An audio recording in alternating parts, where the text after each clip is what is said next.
Hey there, friends! I recently covered the setting and story of the First Descendant, link in the description. In this video, we'll continue our lore deep dive by looking at the lore of each Descendant in detail. So, what is the lore behind each? Let's find out.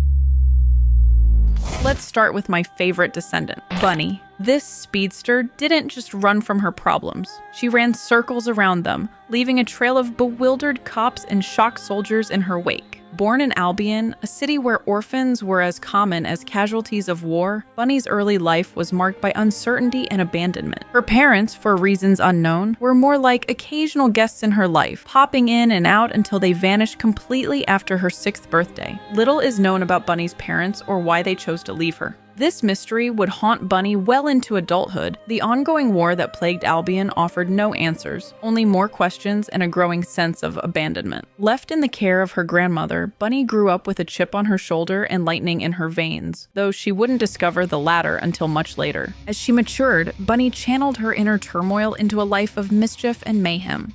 Swift on her feet and quick with her wit, she soon earned the title of Albion's greatest troublemaker, a moniker she wore with pride. Bunny's nimble nature and daring spirit led her down a path of petty crime. She began stealing weapons from soldiers and selling them on the black market. But don't judge her too harshly. This pint-sized criminal had a heart of gold. All her ill-gotten gains went towards supporting her grandmother, the only family she had left. Our fleet-footed felon had a dream: to secure a comfortable retirement for her grandmother in Albion's finest district. It was a noble goal, even if her methods were less than legal. Bunny saw herself as carrying on the mission of her absent parents, providing for her family by any means necessary. Bunny's confidence in her abilities grew with each successful heist. She believed she was untouchable, able to outrun any soldier or police officer who dared to chase her. This overconfidence would eventually lead to her most daring and dangerous escapade yet. On what seemed like just another day of mischief-making, Bunny decided to up the ante. She stole a batch of expensive military grenades, thinking it would be her biggest score yet.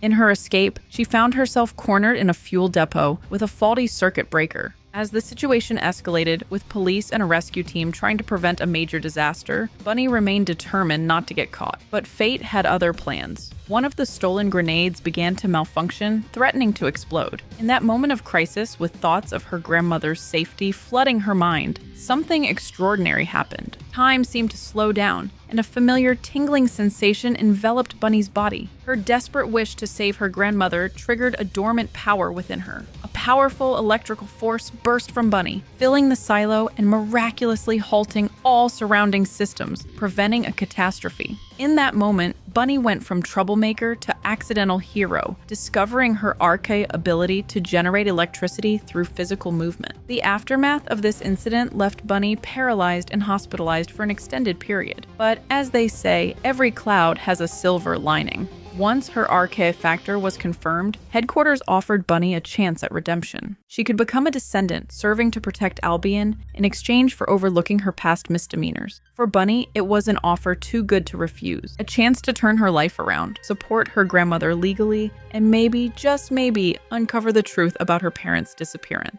And so, Bunny's journey from orphan to troublemaker to descendant came full circle. Her new suit is able to convert and store the electromagnetic force produced by her movements. With her newfound powers and purpose, she stepped into a new chapter of her life, ready to shock the world, literally and figuratively. Thanks, everyone. Congratulations, buddy.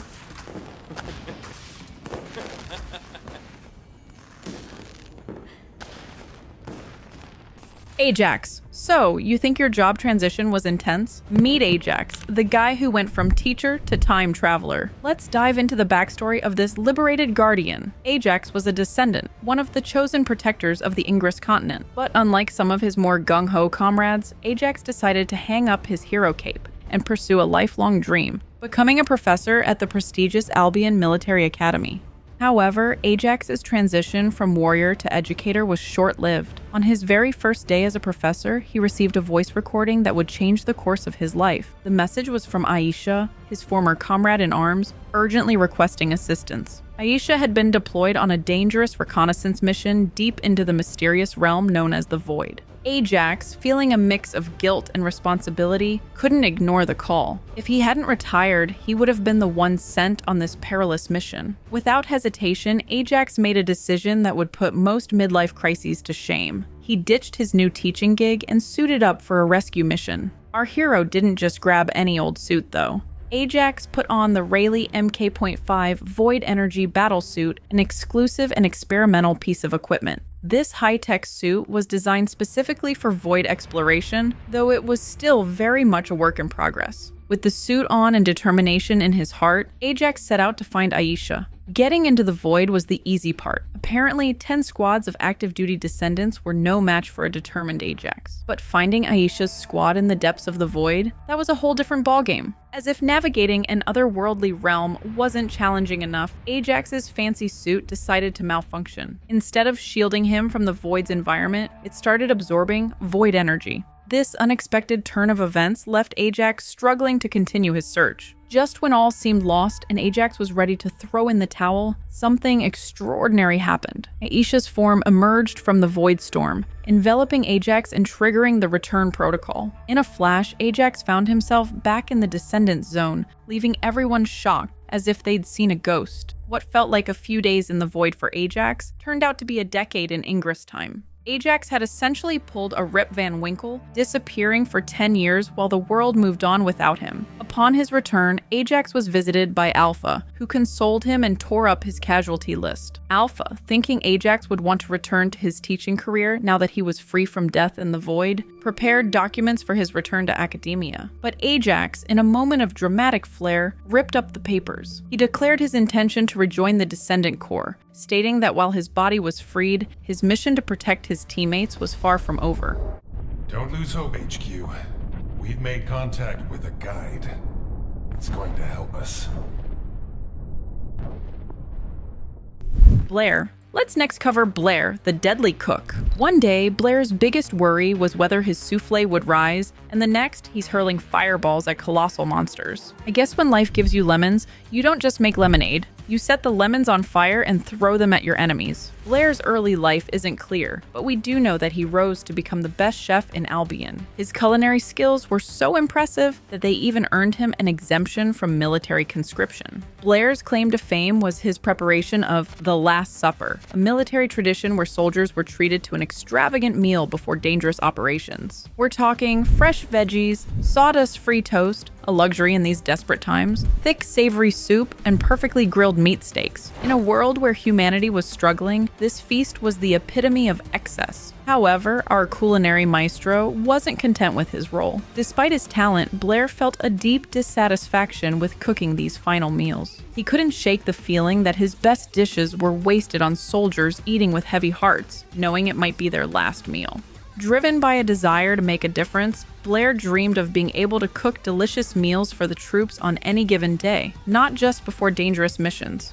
He hatched a plan that would make any foodie drool: to find and open a hyper-cold ingredients vault designed a century ago during humanity's golden age. With access to these premium ingredients, Blair believed he could revolutionize the dining experience for Albion's defenders. Fate, however, had other plans for our aspiring culinary revolutionary. One day, disaster struck when a colossus appeared above the very ingredients vault that the recon squad had painstakingly discovered. After a failed attempt to intercept the monster, it landed in Ingress, turning the surrounding area into an infernal blaze. Hearing of this calamity, Blair rushed to the scene, following the deployed Descendants. What he found was a chef's worst nightmare: the vault door twisted beyond recognition and the precious ingredients withering away in the flames. It was in this moment of despair that Blair's life took an unexpected turn. Distracted by the destruction of his dreams, Blair failed to notice that he had become Colossus's next target. But in a twist, Blair found himself engulfed in the monster's flames. It seemed that Blair, full of culinary dreams and romantic notions, had been reduced to ash. But just when everyone thought Blair was cooked, a grappling hook shot out from the flames, lodging itself in the Colossus's weak point. Blair, somehow not only alive but seemingly empowered by the flames, flew towards the monster. Using his newly awakened abilities, he bombarded the weak point with fire emanating from both hands, defeating the Colossus in spectacular fashion. In the aftermath, Blair found himself at a crossroads. He could either embrace his new role as a descendant and become a soldier, or return to his life as a chef, continuing to prepare the Last Supper for troops. In a decision that would change the course of his life, Blair chose to become a descendant. His reasoning was that if he could incinerate all the Vulgus as a descendant, there would no longer be a need for the Last Supper. It seems Blair decided that the best way to save his fellow humans from facing their potential last meal was to ensure their enemies were the ones getting roasted instead. Today's cooking killed it.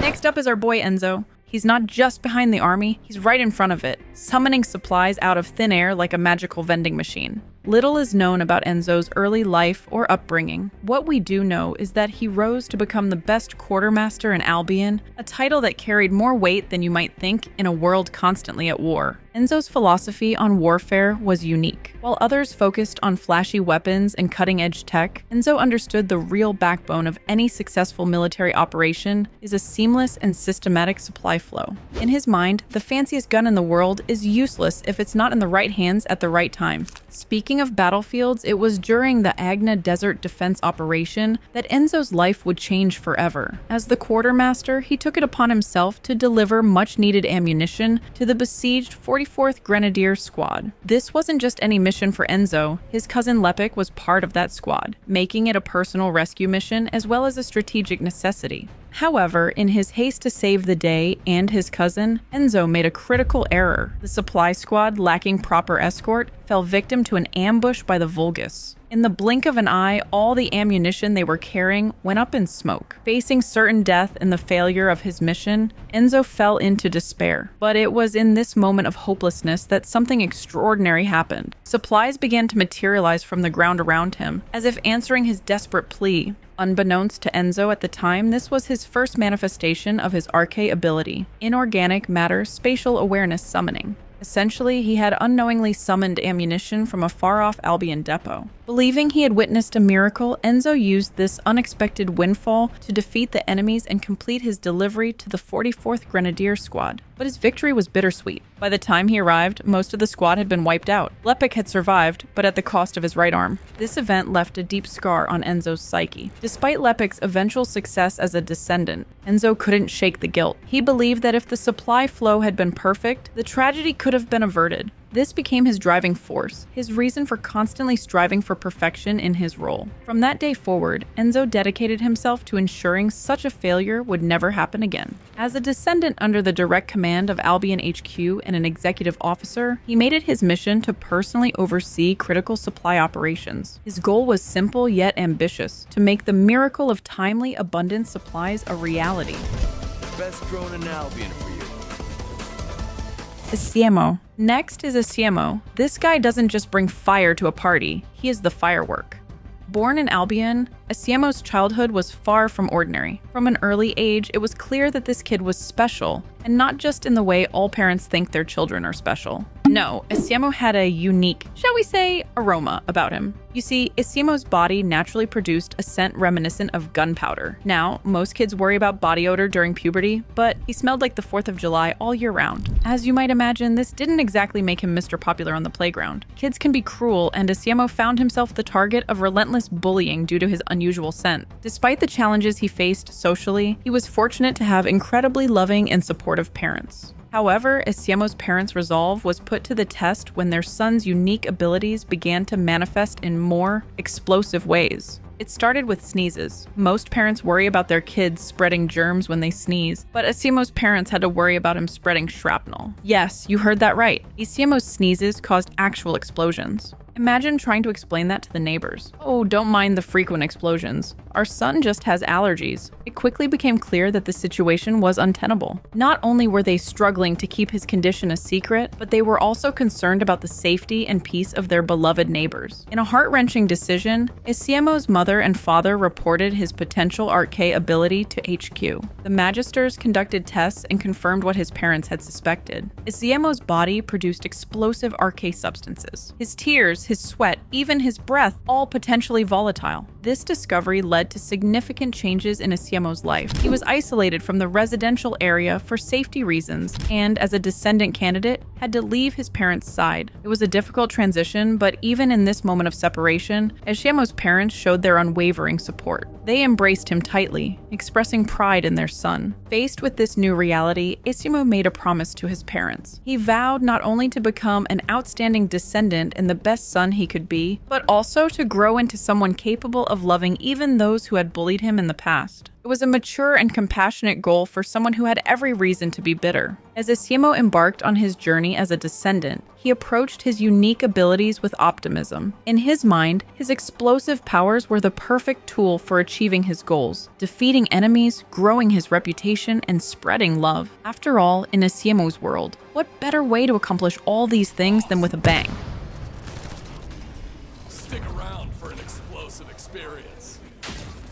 Ever heard of a woman so toxic that even her tears could melt steel? Meet Freyna, the human hazmat suit who gives new meaning to the phrase toxic relationship. So let's dive into the venomous tale of Freyna, the dominator of venom. Her story, as far as we know it, begins with her induction into Albion Headquarters Special Forces, an organization known as Colon. Colon isn't your average military unit. These guys take secrecy to a whole new level. We're talking about an organization so hush-hush that its members aren't even allowed to use each other's real names. Instead, they communicate through code names, even within Albion. Our girl, Freyna, was known as Number 6. Freyna didn't join Colon alone. She entered the organization alongside her longtime partner, Number 9, also known as O'Neill. Both were fresh graduates from the military academy when they were drafted into this ultra-secretive unit. From the moment they joined, their identities were stripped away, replaced by numbers and code names. Under Colon's rigorous training, Freyna became a killing machine. Their motto, "Kill without hesitation," became her mantra. She carried out her missions with chilling efficiency, dispatching targets as easily as most people butter their toast. Killing became second nature to her, and any trace of hesitation vanished from her psyche. But even the most hardened assassins have their breaking points. For Freyna, everything changed with the Room Zero incident. It all started with a mission to Echo Swamp, where Freyna, O'Neill, and 2 other agents were sent to assassinate a priest of the Order of Truth who was overseeing Vulgus experiments. Despite encountering unexpected resistance and sustaining injuries, the team completed their mission successfully. Upon their return, the 4 agents entered Room Zero, a secure area accessible only to Colon members, to debrief an officer.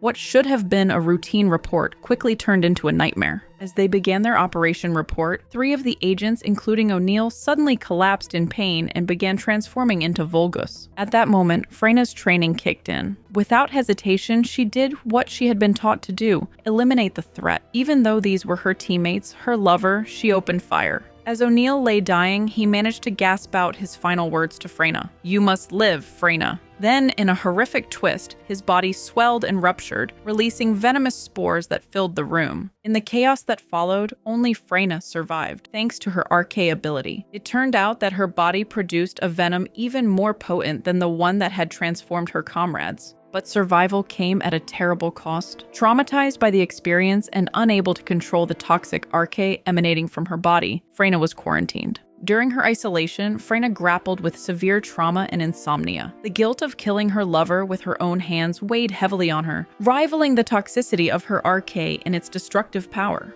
Yet she clung to life, determined to honor O'Neill's final wish. Eventually, a neutralizer was developed to suppress Freyna's volatile arcane, allowing her to leave quarantine. But the Freyna who emerged was forever changed. Hardened by her experiences and driven by a thirst for vengeance against the Vulgus, she became a formidable force on the battlefield, her toxic abilities a constant reminder of the price she paid for survival. I'll dissolve you all. This is going to be painful.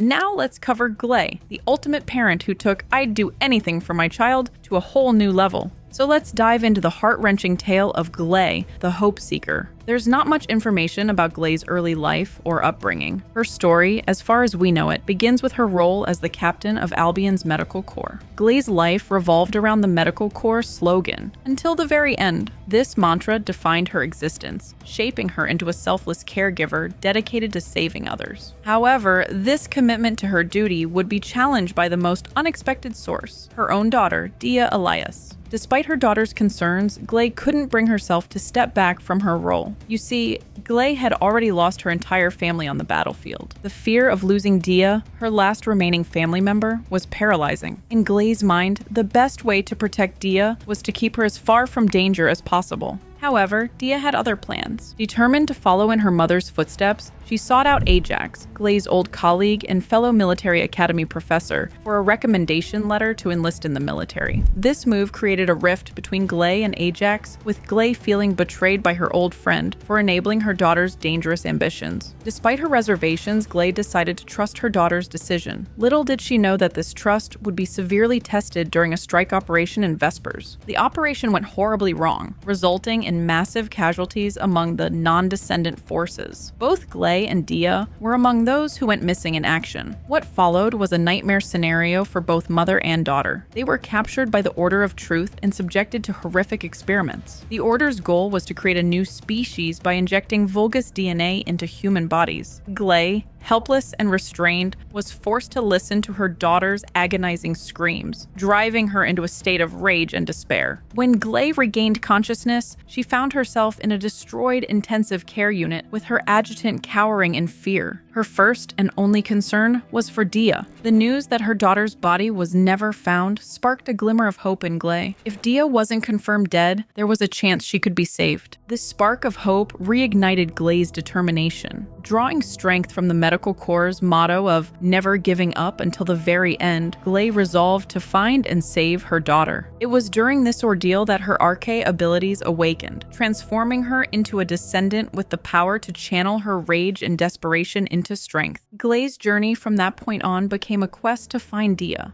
Her newfound powers as a descendant, fueled by her maternal love and fierce determination, made her a force to be reckoned with. The once gentle medic was now a warrior mother, ready to tear through any obstacle in her path to reunite with her daughter.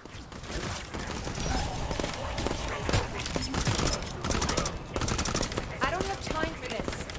Jayber. Let's dive into the circuitry of Jayber's backstory. Born in an infectious disease isolation ward, Jayber's childhood was far from conventional. While most kids had teddy bears and bedtime stories, Jayber's constant companion was a life support device that not only kept him alive, but also sang him nursery rhymes. The origin of Jayber's genius-level intelligence and his ability to wield arche specialized in electronic warfare is shrouded in mystery. Some hypothesize that the infectious disease he suffered during childhood stimulated his cerebral cortex, leading to a dramatic increase in intelligence. Others suggest that the treatment he received was actually an experiment conducted by the Magisters to mass-produce arche abilities. However, Jayber himself shows little interest in uncovering the truth behind these rumors. For Jayber, his early years were spent in isolation, with his life support device serving as both parent and playmate. This unique upbringing fostered a deep connection between the boy and the machine, setting the stage for his future as a mechanical prodigy. At the age of 10, Jayber's genius truly began to shine. He managed to modify his life support device to connect to an external network, giving him access to study the world beyond his isolation ward. It was a feat, especially for a child who had never set foot outside his sterile environment. However, Jayber's connection to the outside world brought with it a harsh dose of reality. The world he discovered was not the happy place he had dreamed of. Instead, it was a planet under constant threat from the Vulgus and the Colossi. This revelation shattered Jayber's innocent worldview and reshaped his understanding of his own existence. It became clear to Jayber that he had been raised by the Magisters for a specific purpose: to become a weapon of war. His arche abilities weren't just a gift, they were a tool to be used in the fight against the threats plaguing their world. This realization led Jayber to abandon his hopes and dreams, instead viewing himself as merely a necessary unit for war. Even after officially becoming a descendant, Jayber's attitude remained unchanged. He approached his role with the cold efficiency of a machine, viewing himself as nothing more than a cog in the war machine. This outlook didn't exactly endear him to his fellow descendants, who found his lack of human warmth and social skills off-putting. Despite his teammates' discomfort, Jayber remained unfazed by their opinions. In his mind, geniuses were neither born nor made, they were simply units like any other component in a complex system. This philosophy, while efficient, left little room for personal connections or emotional growth. However, there's a glimmer of hope in Jayber's story. Recent reports suggest that as he continues to go on operations with other Descendants, he's showing signs of improvement in his social skills. It seems that even the most logic-driven units can learn to connect with others, given enough time. This is where the fun begins. Kyle. Even the final victory.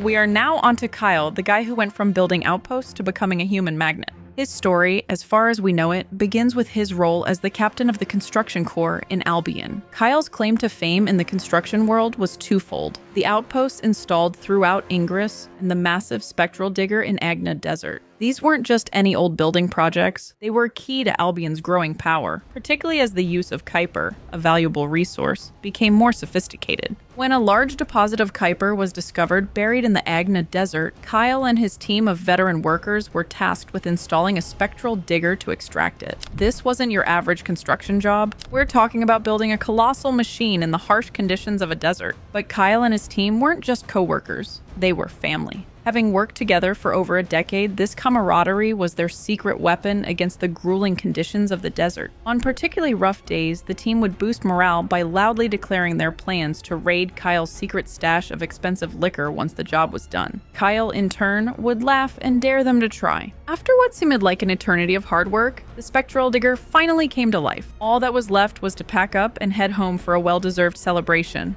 But fate had other plans. As Kyle was wrapping up the final details, the Legion of Darkness forces, acting on Karel's orders, launched a surprise attack. In a heartbeat, the scene of triumph turned into one of horror. Kyle could only watch helplessly as his teammates, his family, fell to enemy fire. As bullets began to fly in Kyle's direction, he closed his eyes, certain that his end had come. But then, something extraordinary happened. The bullets seemed to lose their power, falling harmlessly to the ground around him. In that moment of crisis, Kyle's latent arcane ability awakened, manifesting as the power to manipulate magnetic fields. The realization of his newfound power came too late to save his teammates. Overwhelmed by shock and guilt, Kyle felt utterly useless. He retired from the construction corps, telling HQ simply, "I did all I can." For a time, he hid away, unwilling to face anyone, wishing for his own end. But Kyle's story wasn't over. When he learned that the spectral digger, the very machine that had cost his teammates their lives, had fallen into the hands of the Vulgus, something snapped inside him. Without hesitation, he marched to HQ, revealed his arcane ability, and pledged to become a Descendant. His mission was clear: reclaim the spectral digger, recover the remains of his fallen comrades,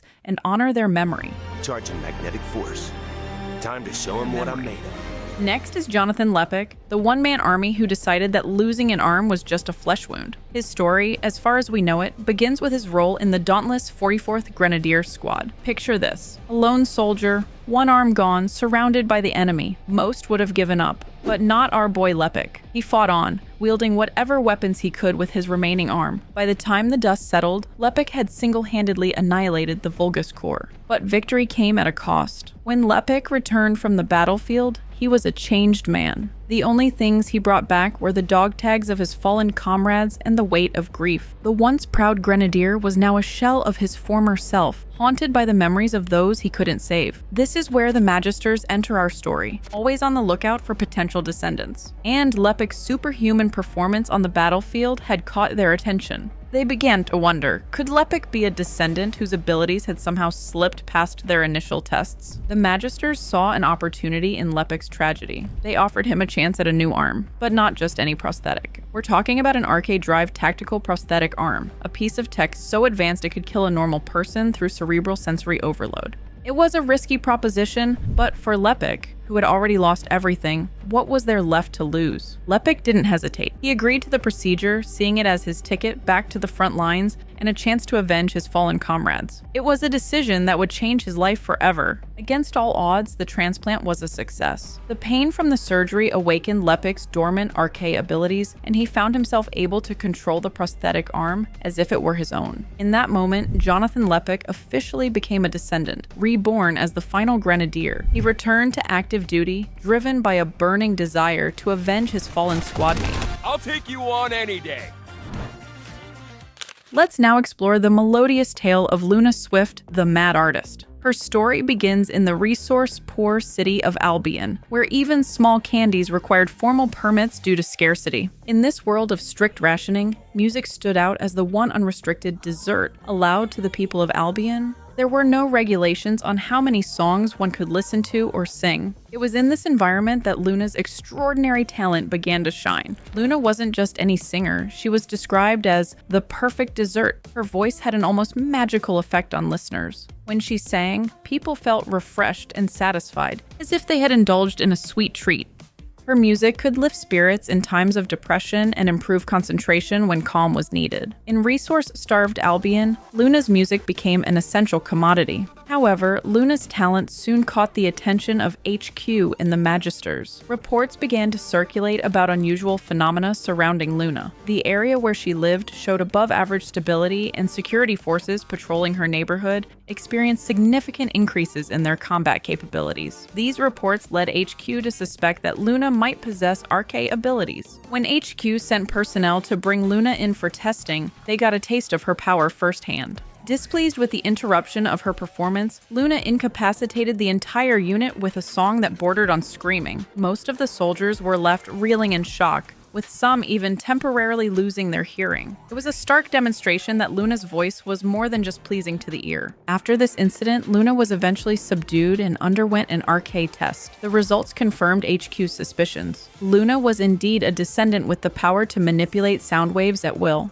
Further research revealed that certain frequencies in Luna's songs could interact with the arche abilities of others, opening up a world of tactical possibilities. Despite her incredible potential, Luna's integration into the Descendant Corps wasn't smooth sailing. Her first mission with the team left her fellow Descendants less than impressed. Luna's volatile mood swings and unpredictable behavior made her a difficult teammate. Her habit of dancing to loud music during command staff meetings particularly stressed out Nell and Enzo. However, Luna's ability to consistently enhance the combat capabilities of others made her too valuable to dismiss. In a stroke of brilliance or desperation, Alpha came up with a unique solution. He assigned Luna to the Descendant Corps with a special mission to sing for her allies on the battlefield. This would allow her to use her powers effectively while indulging her passion for performance. Luna, who had been the only dessert allowed in Albion, was thrilled at the prospect of becoming the star of all Ingress. With enthusiasm, she accepted Alpha's offer. And so began Luna's journey as a Descendant, turning battlefields into concert venues and enemies into unwitting audience members.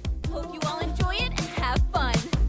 Sharen. Sharen is known as the assassin in the shadows. She doesn't just blend in the dark, she's a straight-up chameleon. Her tale begins with her role as Agent Number 0 and Unit Commander of the Colon Special Forces. In the world of Albion's military, Sharen was a legend among non-Descendant fighters. Her stealth tracking abilities were so refined that they were considered nearly perfect. When it came to melee combat, Sharen was a force to be reckoned with, having racked up a higher Vulgus kill count than even some of the heavily armed Descendants. Sharen's reputation was so formidable that there was a common saying, if she ever possessed arche abilities, she'd be capable of assassinating Corel himself. However, Sharen wasn't one to bask in the glow of her reputation. She found it rather uncomfortable. The reason for Sharen's discomfort with her fame was a dark shadow looming over her accomplishments. A Vulgus assassination unit had been running amok, slaying more Albion troops than Sharen had managed to kill Vulgus. This enemy had a frustrating habit of vanishing without a trace after each deadly encounter. Determined to put an end to the mounting Allied casualties, Sharen took it upon herself to track down this deadly cyborg Vulgus unit. The official mission was to locate the target and call in a Descendant strike force. But Sharen, being the overachiever she was, had no intention of letting anyone else deliver the final blow. As Sharen embarked on this dangerous mission, she was at the peak of her abilities. Her fellow agents even reported witnessing electrical phenomena during some of her movements, hinting at a possible latent arche ability. enemy. With such displays of power, no one doubted that victory was inevitable for Sharen. However, the operation took a disastrous turn. Sharen's next conscious moment was in an Albion operating room, and the sight that greeted her was horrific. Her limbs were gone, leaving her as nothing more than a bloody torso writhing in agony. The Vulgus assassination unit had ambushed the Colon Special Forces, displaying skills that far surpassed even Sharen's abilities. In her attempt to save her soldiers, Sharen had suffered fatal injuries and lost consciousness. If it weren't for the timely intervention of Agent Number 17, who had been deployed as backup, Sharen might not have made it back to Albion at all.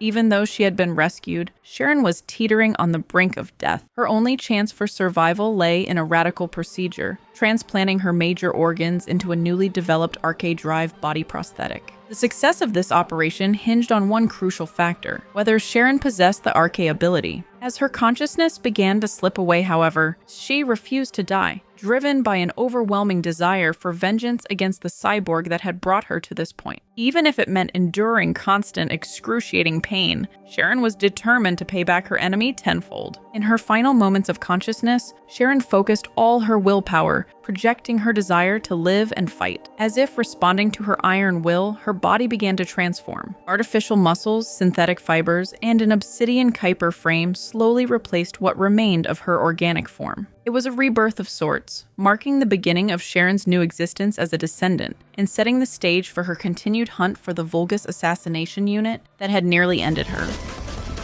Target eliminated. It ends here. Let's now cover Valby. This girl is literally water. Her story, as far as we know, begins with her role as a member of the Ingress Environment Watch. In a world ravaged by war, Valby stood as a beacon of hope for Mother Nature. As part of her duties with the Ingress Environment Watch, she frequently ventured beyond the safety of Albion to investigate pollution. What she found was a world slowly dying, rivers disappearing, valleys turning to gulches, and plains becoming swamps due to the Vulgus Kuiper mining operations. Valby's heart ached for the world she saw crumbling around her. She couldn't help but wonder if there would be anything left for humanity to inhabit, even if they won the war. It was in this state of despair that fate intervened, leading Valby to a shimmering lake hidden away in the Vespers woodland. This lake, which Valby dubbed the Last Emerald, became her personal mission. She swore to protect this small oasis, seeing it as the last hope for restoring the ecosystem of Ingress. On what would become a fateful day, however, Valby was at her usual post by the lake when disaster struck. The Order of Truth, a hostile force, entered the Vespers woodland. Despite her advanced military training, Valby knew she was outmatched. In a desperate bid to save her precious lake, Valby fought off the Vulgus invaders and called for backup from the Descendant Corps, but help was not immediate. The lack of an archaic teleportation device in the area meant that reinforcements would be delayed, leaving Valby to face the enemy alone. Despite her bravery and skill, Valby was no match for even the lowest-ranked Vulgus. After a brutal battle, she found herself thrown into the very lake she had sworn to protect. As she sank into the depths of the Last Emerald, Valby resigned herself to her fate, grateful that at least she would meet her end in the embrace of the water she loved so dearly. But even as consciousness began to fade, Valby's survival instinct kicked in. In her final moments, she made a desperate wish, not just to survive, but to become a force of nature capable of protecting the lake and defeating the Vulgus. It was this desperate desire that awakened her latent arcade ability. In a spectacular display of power, a massive wave rose from the center of the lake, devastating the surrounding area and crushing the Vulgus enemies. Where the calm lake once stood,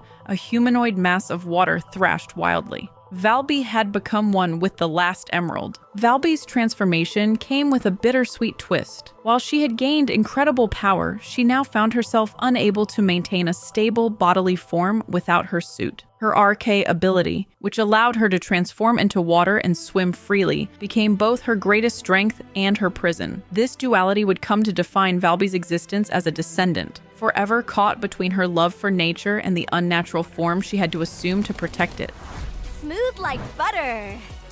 Next is our girl, Viessa, the cold-blooded hunter. Just don't ask her to chill out, you might end up as a human popsicle. As for her tale, we start in the dark underbelly of Albion, where she made a name for herself as a runner for a smuggling gang. Viessa wasn't just any ordinary smuggler. She had a knack for bringing in the most luxurious and expensive contraband, putting her fellow gang members to shame. But what really set her apart was her unique stomping ground, a city that had been frozen solid a century ago by a colossus known as the Dead Bride. Imagine this. A city trapped in time filled with eerie frozen corpses and the remains of a fallen colossus. To most, it was a nightmare realm, but to Viessa, it was paradise. While her gangmates shivered and shook at the mere thought of the place, Viessa strolled through the icy streets like it was a balmy day at the beach. She couldn't for the life of her understand why everyone made such a fuss about the cold. But one day, Viessa's frozen Eden became a frigid hell. The Colossus Dead Bride, which everyone thought was just a really big ice sculpture, turned out to be dormant. And, wouldn't you know it, Viessa's presence was just enough to wake the big guy up. Suddenly, our intrepid smuggler found herself in a fight for her life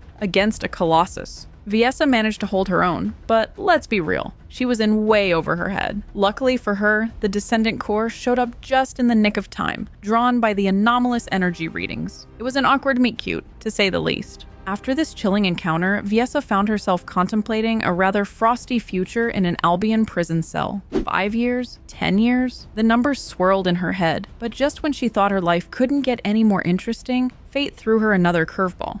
Instead of a prison sentence, Viessa was offered a spot in the Descendant Corps. It turns out her peculiar affinity for the cold had caught the eye of the Magisters. They ran her through an archifactor test, and lo and behold, our girl Viessa turned out to be a bona fide Descendant. For the first time in her life, Viessa broke out in a cold sweat. The irony wasn't lost on her. But true to form, she quickly regained her icy composure. After all, joining the Descendant Corps had to be better than rotting in a prison cell. And so began Viessa's journey from small-time smuggler to full-fledged Descendant.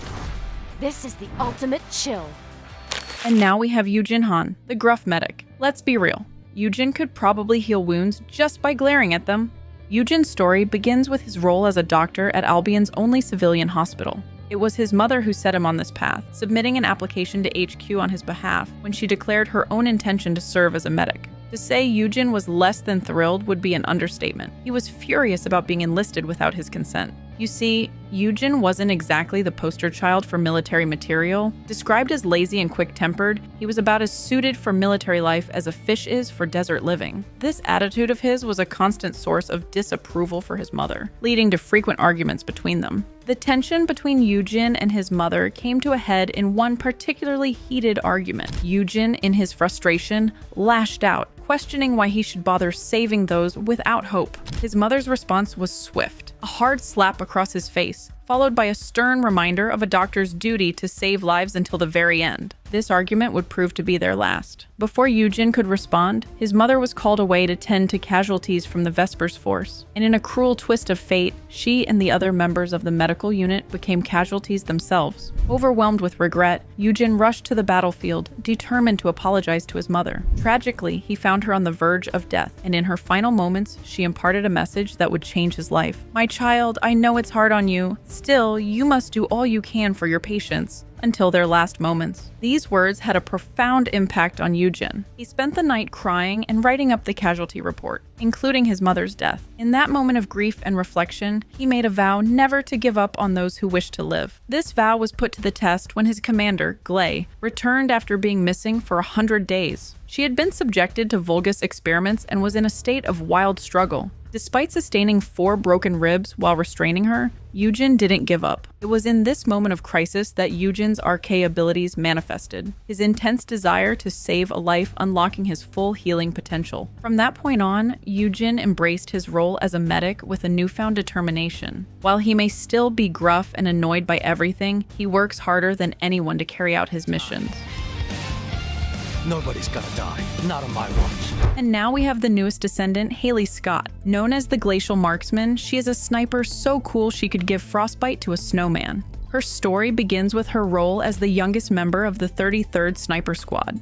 This squad wasn't exactly known for its good fortune. In fact, they were more famous for their jinxes. Their operational mantra was, take out every enemy in every mission and everyone returns alive. One day, Hailey and her squad, along with the 16th Recon Squad, set out on a mission to the snowfields in search of a Vulgus fortress. Things seemed to be going well at first. They found a good vantage point and were all set to launch their reconnaissance drone. But as luck would have it, the first jinx struck. The Vulgus troops, armed with thermal sensors that could detect human body heat, spotted the squad. Chaos ensued as the enemy pinpointed the recon squad's location and launched an attack. It was at this moment that Hailey faced a crucial decision: follow orders to retreat or stand her ground and fight for her comrades.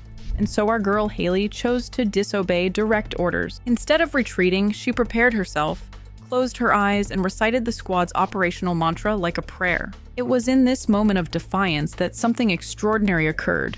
When Hailey opened her eyes, the world around her seemed to freeze. Her gaze locked onto the enemy with icy precision.